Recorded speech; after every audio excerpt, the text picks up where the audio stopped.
अनिकेत,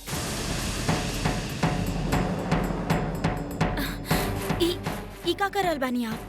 हाथ जल जाई, कचरा बाई रहे दी। तू कचरा जलावत रहलो रात के 2 बजे?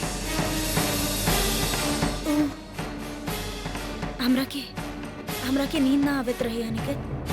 आपन कुछ सामान चेक करत रहनी तो में सागर और सुरीली के कुछ पुराना तस्वीर नजर आ गई।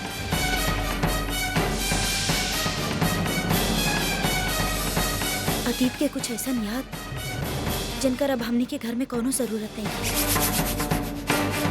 और कुछ फिजूल पेपर भी रहे जिकरा के जला देनी।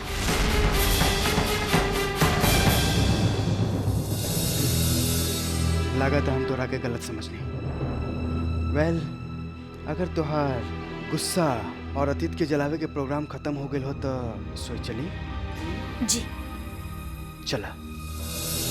सिंधुरा, ऐसे एगो बात हमरा दिमाग में बार बार आ रहा बा कि सुरीली ना सबके सामने के हुआर के नाम काहे ना लेलस, सिर्फ तोहरे नाम काहे लेलस? प्लीज अनिकेत, फिर से वो सारा बात शुरू मत करी। वैसे भी सुरीली हमरा के कुछ कम दुख दे के ना गईले बिया।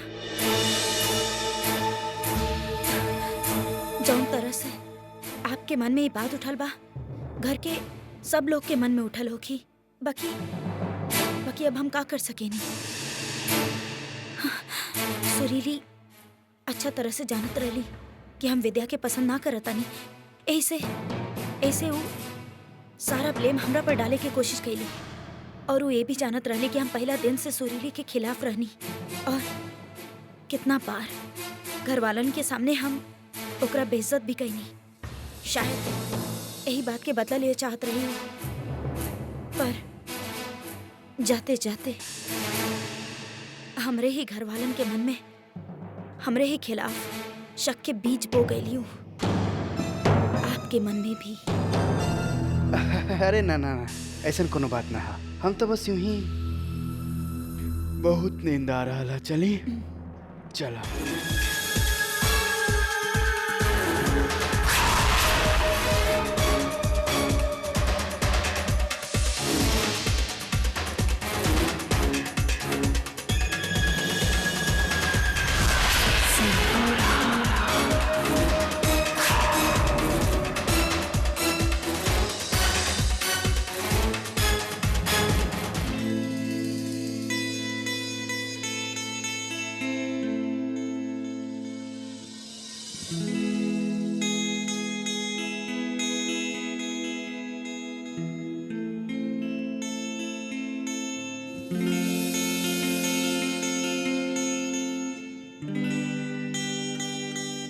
सुनी,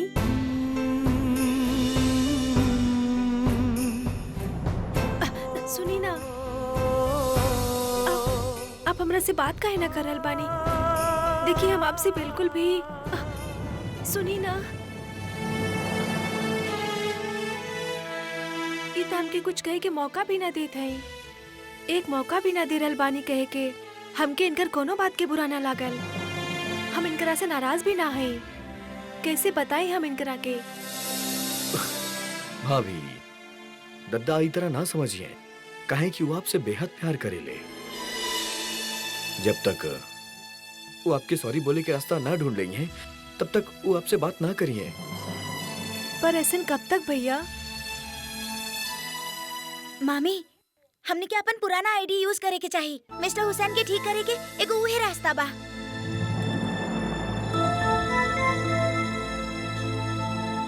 चला जाए।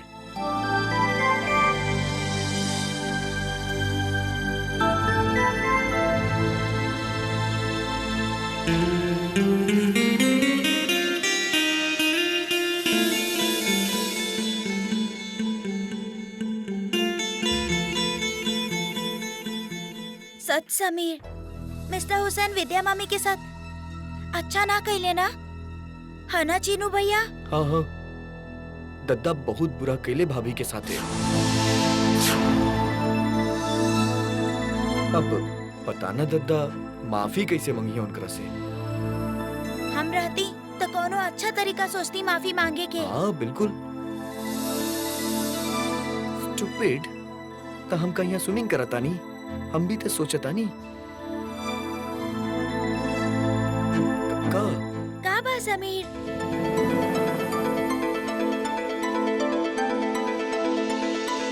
का कर रहल बड़ा तू? कुछ समझ में ना आ रहल बा। कुछ समझ में ना आ रहल बा। का कहे चाहता रह तू?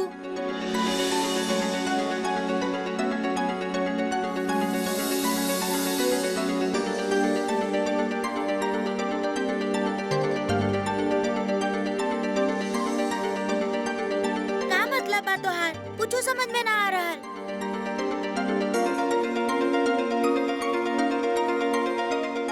स्टूपिड, डम्बो, ई करल बा के विद्या खातिर कुछ करा। हाँ।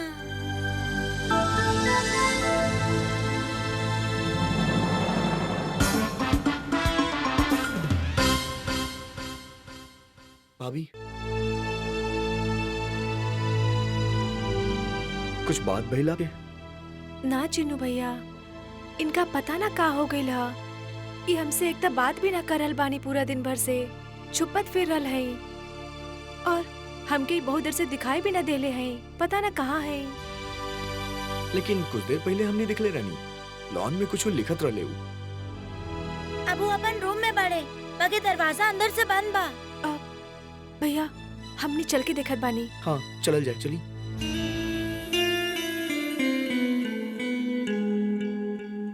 सुनी,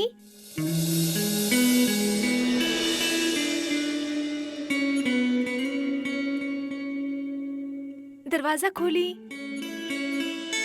देखिए हमके आपसे कुछ बात करे के हा। खोली दरवाजा। दादा, सुनी ना आप, एक बार बात तो करिए आप हमरा से। दरवाजा खोली।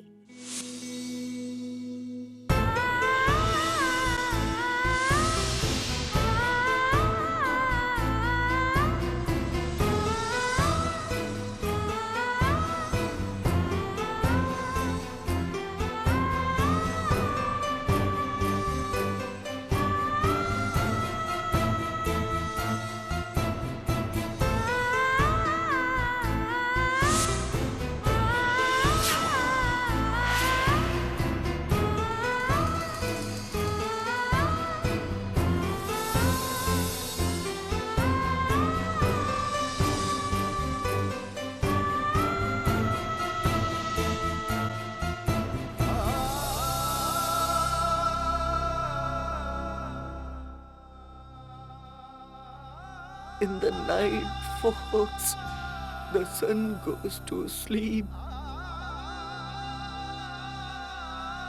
and my eyes continue to weep. In the day comes, the stars go fake, but my heart continues to break. As I hurt you, my dear,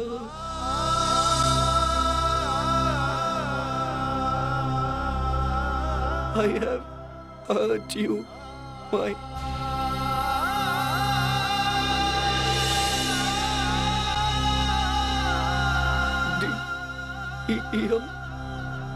हम तोरा खातिर लिखले बानी विद्या।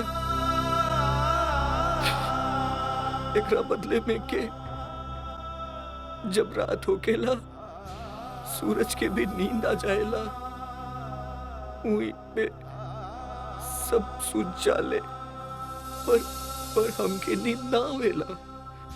काहे के हम तोरा बहुत दुख देले बानी। हमारा आंख में बहुत आंसू निकलेला।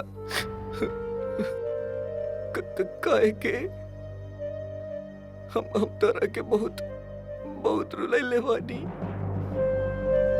जब सवेरा होखेला तो सब उठ जाएले, पर हम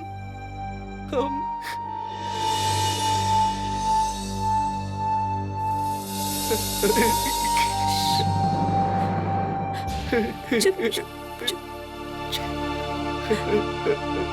हमके भाषा ना आवेला तो का हो गई? आपके दिल के एक एक आवाज समझ सकत है हम। हर बात समझ सकत है हम आपके दिल के। और हम आपसे कबो नाराज ना हो सकेंगे,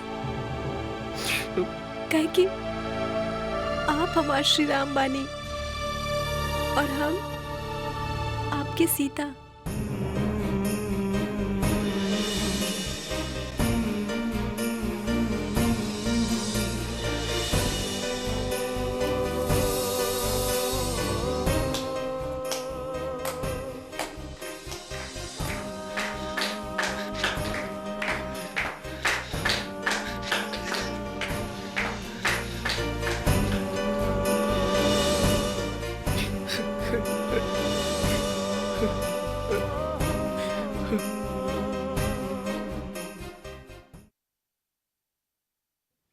एकर मतलब तू तू तू हमके माफ कर देलू, ना कहलू। माफी के सवाल तो आवत ही नहीं ना। हम आपसे नाराज कहाँ रहा नहीं, हम आपसे कबो नाराज न रहनी। Promise. Promise.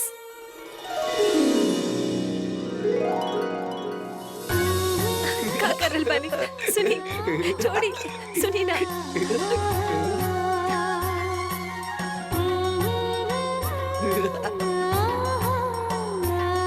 Thank you, thank you. पर हम बहुत बुरा बानी ना? ना, हम बहुत बुरा बानी। पर पता बका, जब भी हम तारा से गुस्सा होके या तारा के तंग करेली तो तोहर शंभूनाथ जी कुछ मैजिक कर देवेले। हम बहुत चिड़चिड़ा हो जाएली, हमके कुछ अच्छा ना लागेला। जब तू ना होके हमके कुछ ना अच्छा लागेला। लेकिन अब तू हमार फ्रेंड बन गई बाड़ू, फिर से हमार बेस्ट फ्रेंड। अब हमके सब याद रही, सब कुछ। हमार बेस्ट फ्रेंड, हमार वाइफ बाड़ू तू, और हमार लाइफ। हम पोएट भी बन गई। अच्छा बा छोटा ठाकुर, जौन आप कविता बन गए, बाकी आप ऊ ना बन पाइले जौन एगो पत्नी के चाही। ओकरा साथ खड़ा रहे वाला पति, ओकर हर कठिनाई में साथ देवे वाला पति।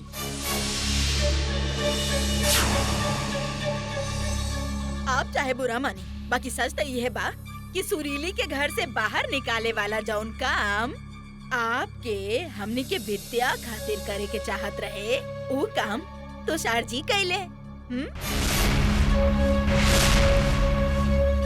का समा बंधले रही ऊ, हाय हाय हाय हाय हाय। अरे ऐसन आदमी के पाँव ता हम धो धो के पी।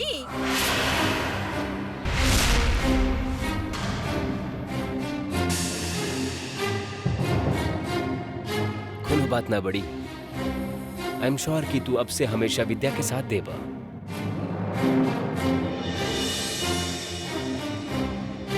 है ना?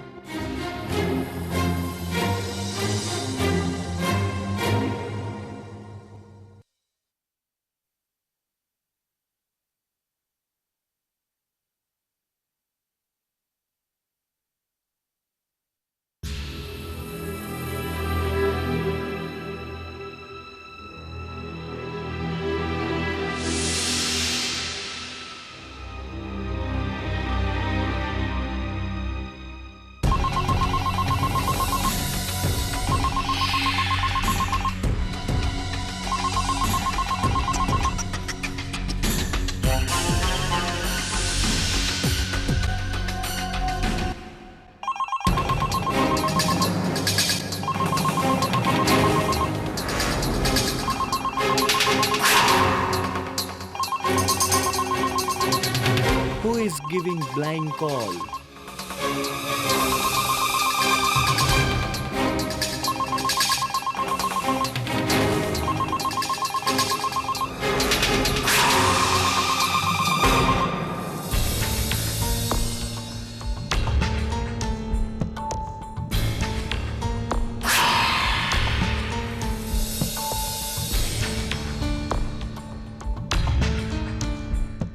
Aniket Jiju, nobody can give blank call.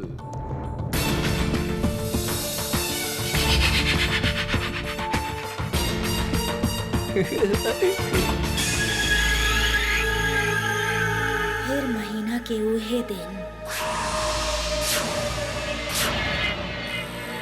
कैसे भूल गई नी हम। हमरा के जाए के पड़ी। I will have to go now now. काबिल सिंधुरा,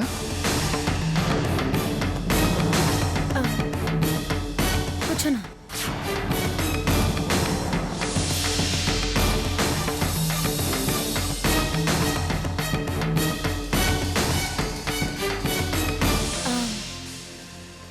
हम आवतानी। हमरा के आउट हाउस में कुछ काम पूरा करे के बा। अरे भाई, आउट हाउस में का है? आराम से कमरा में काम कर रहा है। सारा फाइल तो वहाँ है। अनिकेत, फाइल तो आउट हाउस में भी आ जाई। वहाँ कुछ ज्यादा शांति बा, बस यही से। हमरा के प्रोजेक्ट रिपोर्ट तैयार करे के बा और वक्त लागी। और हम अच्छा तरह जाने नहीं कि आपके उजाला में नींद ना आवेला। लेकिन शायद आप भूल गई नहीं कि ये रिपोर्ट के तैयार करे खातिर आप हमरा के बस 2 दिन के वक्त देले बानी। ओके, ठीक है।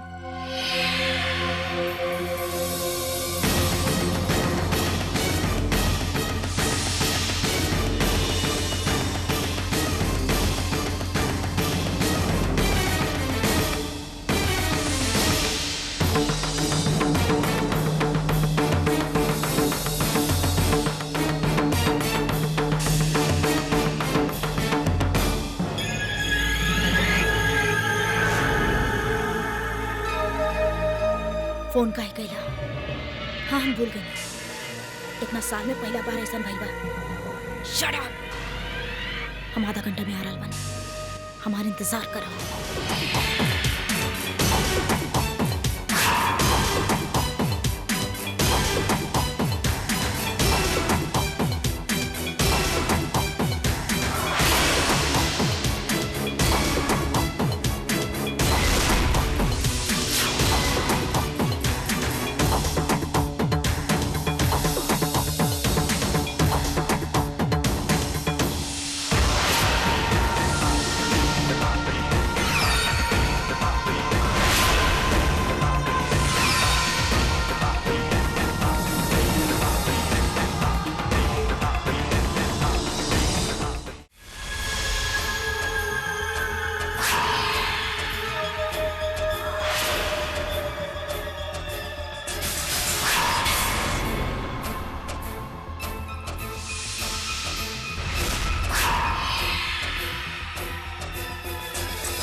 कहाँ बड़ा तू? पैसा ले ले बनी हम।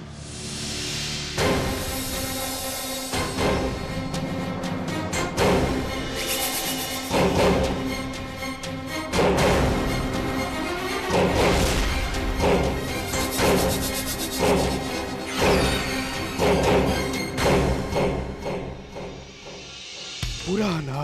हर महीना एक ही बात पूछते पूछते तो हर जबान घिसल ना अब तक। आज तक एको पैसा कम भइल बा जौन आप होई। हम अपन वादा निभाई और तू अपन जुबान कभी मत खोलिहा। आज कैला से कैला, आइंदा से हमरा के कबो फोन मत करिहा। सिंदूरा के याददाश्त ओकरा फिर से धोखा ना देही, याद रखिया।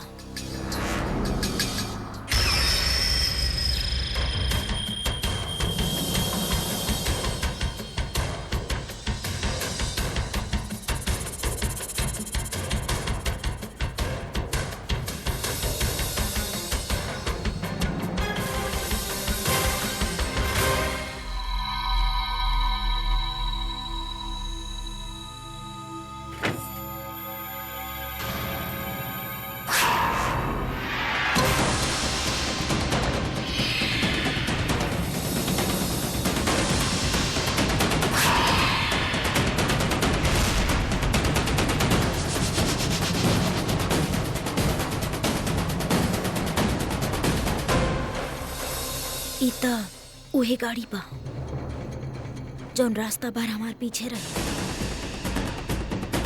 यहाँ काहे रुकल बा?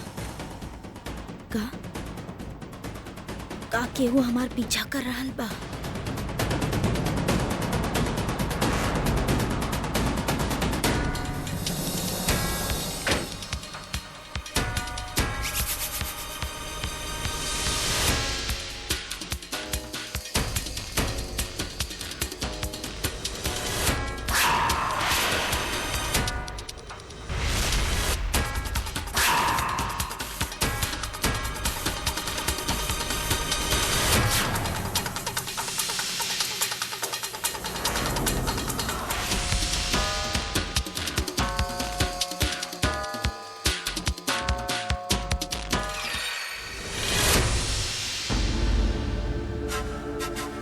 केहू तो रहल यहाँ पर। कहाँ चल गई? का केहू सचमुच हमार पीछा करत रहे? ना, ऐसा ना हो सकेला ना।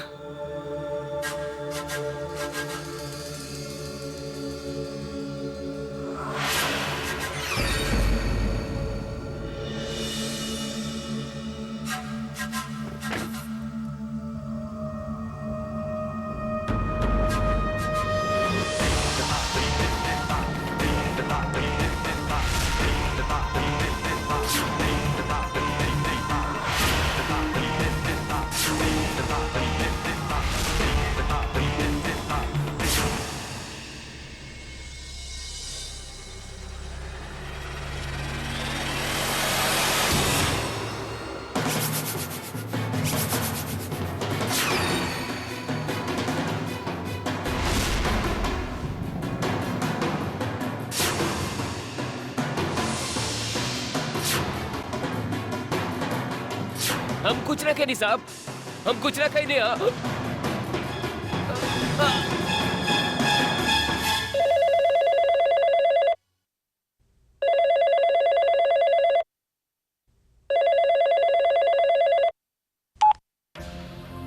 महुआ प्लीज प्लीज फोन उठाओ, हमके मालूम है तू वहीं पर हा। प्लीज पिकअप द फोन, हमरा से बात करा। देखा देखा, फोन मत करिया प्लीज, फोन मत करिया।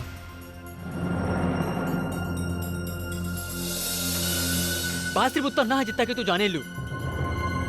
गलती सिर्फ हमारा ना हम हुआ। हम जाने ली कि सिंदूरा दी हमरा के घर से बाहर निकाल देली। सिंदूरा दी तोरा के बतैले बानी कि हम कितना बुरा आदमी बानी, लेकिन सिंदूरा दी के बारे में भी कुछ ऐसा बात था जो अगर तोरा के मालूम पड़ गई तब तोरा के पता चली कि सिंदूरा दी भी ऐसा ना है जैसे दिखेली।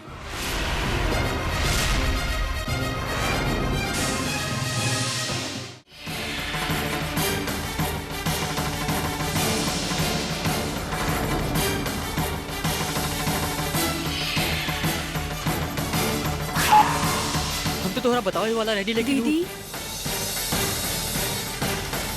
तबा कार्तिक,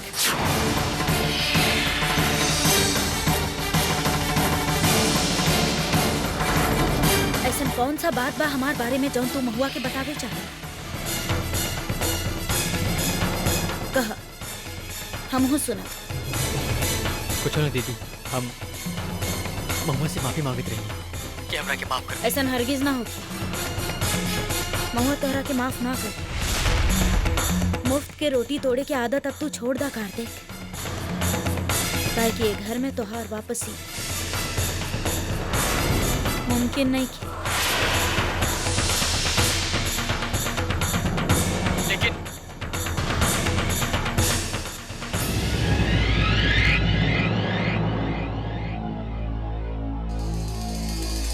महुआ, हम ठीक कहनी ना?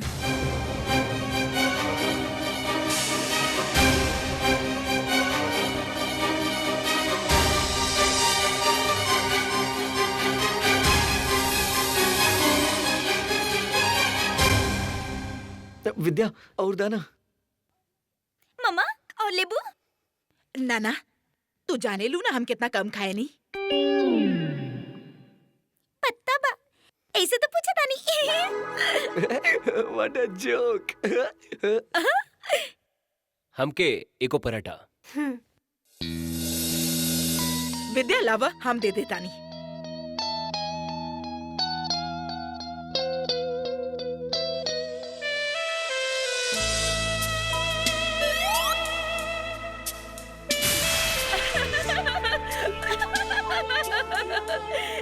तुषार जी, क्या कर रहल बानी तुषार जी?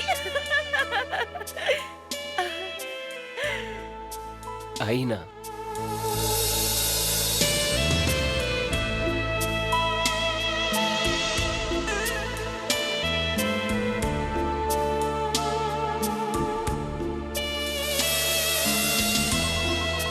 देखी ता अपन प्यार का रंग ले ले बा। हमरा के तक कैसन कैसन घंटी सुनाई दे रहल बा।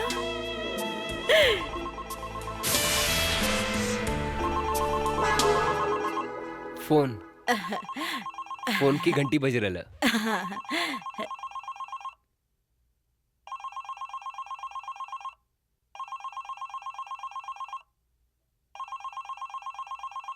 हेलो, के? हाँ, विद्या तोहर फोन। हमार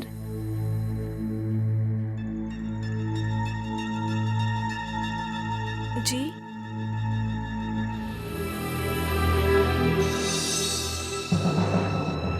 जी, हम आवत तानी आपसे मिले। धन्यवाद। समीर के विद्यालय से फोन रहे। वो लोगन के कहे के रहे कि उनकरा के समीर के पढ़ावे में बहुत दिक्कत आ रहा है। वो लोग दरअसल ओकरा कुछ समझा ना पावत है ठीक से, और वो लोग चाहते हैं कि हम लोग कोनो तरीका बताएं जिससे कि वो अच्छे से समझा सके समीर के सब कुछ। और वो लोग कहलन है कि तब तक वो समीर के विद्यालय ना आवे दी हैं।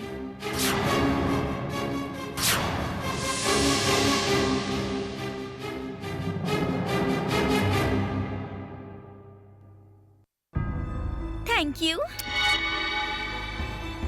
ये सब आपकी वजह से भइल बा। अगर आप ना रहते ना तो कार्तिक जीजू के असलियत केहू के सामने ना आ सकत रहे। अरे चंद्रमुखी, अब ई तू का कहा तारू? हाँ, का कहा तारू? उठा, देखा, हम तहार और तुहार परिवार के सेवा में हमेशा तत्पर रहेंगे, कसम से। और जब तक हम बानी तब तक कौनो भी विनाशी कीड़ा के हमी विरासत के दीमक ना बने दे, वादा बा हमार। हाँ? दीमक बन के विरासत के ता हम ही हड़पब। जितना कम नी, उतना कम हिस्सादार। ऊपर से हमार दीमक की हरकत कहाँ क्यों के छोड़ी भैया। सबसे बड़ा हिस्सा हमारे हिस्से हुई।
खिड़की तो हम बंद रख ले रही, फिर ही अचानक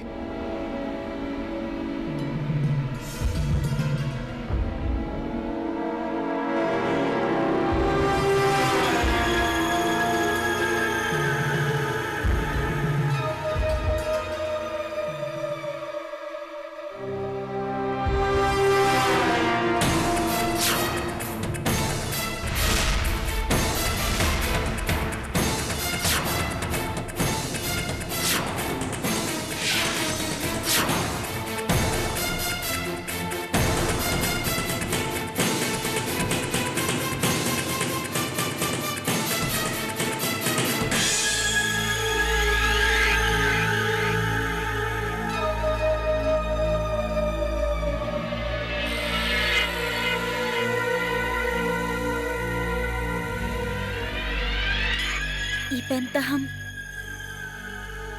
बंद कैले रही, पता ना